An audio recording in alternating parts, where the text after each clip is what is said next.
Olá, amados, que a paz do Senhor Jesus seja com todos vós.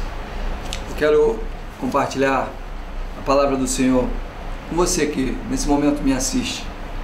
Está no Salmo de número 42, versículo 1. Diz assim a palavra do Senhor: como a corça suspira pelas correntes das águas, assim a minha alma suspira por ti, ó Deus. Coisa linda, né? Bela poesia. E aí, quando eu li esse versículo, eu procurei saber um pouquinho sobre essa questão da corça ansiar, desejar por água. E ao mesmo tempo o salmista fazia essa comparação da corça ter o desejo de encontrar água e ele o desejo de encontrar Deus, ansiar, sabe? E aí eu vi algumas coisas que eu fui pesquisar e não precisou muito para que eu ficasse tão maravilhado em relação ao que eu aprendi nisso. Em primeiro lugar, é que a corça, segundo os estudos que eu fui ler, ela tem a tendência de ter mais sede do que fome.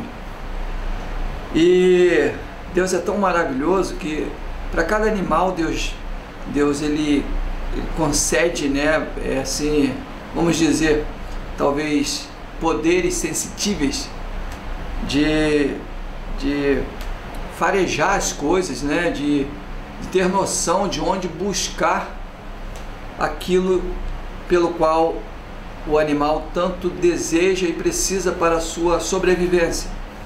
São os sentidos naturais que Deus concedeu a todos os animais, inclusive nós, animais racionais.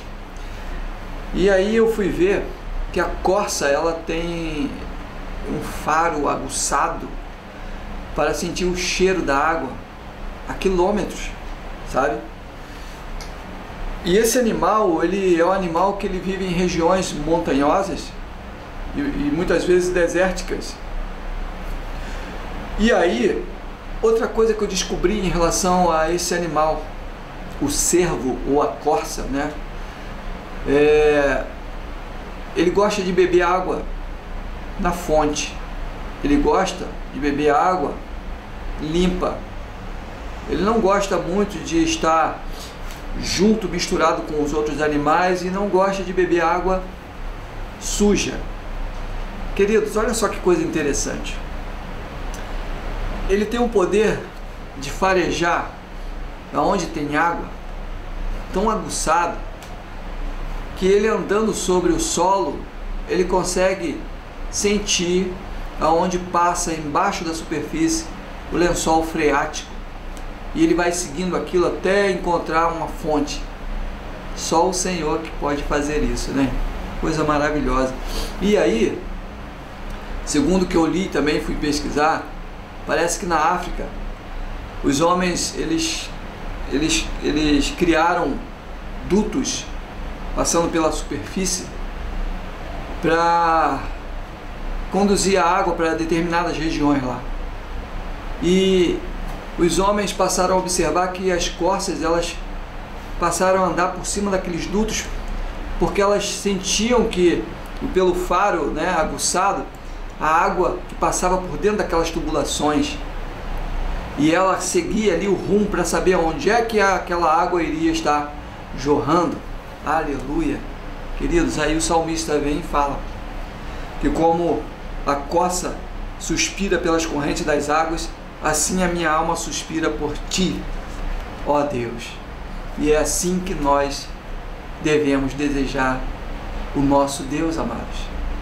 Independentemente de circunstâncias, independentemente do momento pelo qual nós estamos passando, momento difícil, né? Momento terrível, momento de angústia, momento de tristeza pelo qual o mundo passa, mas o nosso desejo, o desejo do nosso coração tem que ser de estar ansiando, aleluia, pelo Senhor, porque o Senhor ele é a fonte da água da vida, aleluia, a água que vai nos saciar verdadeiramente, a água que vai nos saciar, vai nos curar, vai trazer alegria para os nossos corações, vai renovar a nossa esperança, sabe? A palavra de Deus diz que há tempo para tudo debaixo do sol. Lá em Eclesiastes você vai ver isso, há tempo para tudo. Deus tem um propósito e um tempo determinado para todas as coisas. O momento pelo qual nós estamos passando, certamente o Senhor já determinou um tempo. Teve um início, tem um meio, mas vai ter um fim. E aí, minha pergunta para você que me assiste nessa hora: se o Senhor te permitir passar por isso, me permitir passar por esse momento de tristeza, de angústia, quando o Senhor determinar o fim desse tempo, como é que você vai estar agindo diante de Deus? Você está buscando a Deus agora porque você está desesperado, está com medo? Eu também tenho medo. E não é pecado ter medo. O medo é um sentido de defesa que Deus colocou em todo ser humano. A gente tem exemplo na Bíblia de homens de Deus, homens como Josafá, como Ezequias, que foram ameaçados. A Bíblia diz que Josafá teve medo. É um sentimento de defesa. Ele sentiu medo. Mas o que fez a diferença, se você for ler sobre Josafá, você vai ver que a Bíblia diz que ele sentiu medo, mas prontamente ele fez o quê? Sentiu medo e prontamente foi buscar ao Senhor. Ezequias, quando foi ameaçado por Senaqueribe, também sentiu medo, foi buscar ao Senhor. E buscar ao Senhor faz toda a diferença sempre. Sempre. Sabe? O medo é natural. É até bênção de Deus.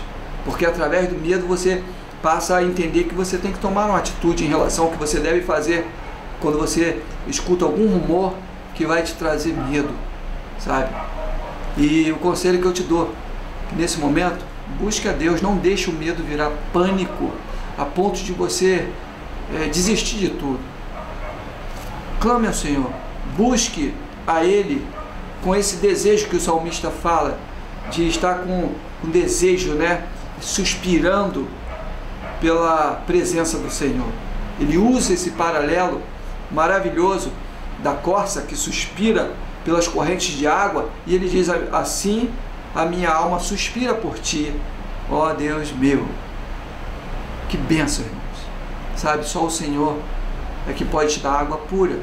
Só o Senhor é quem pode verdadeiramente saciar a sua sede.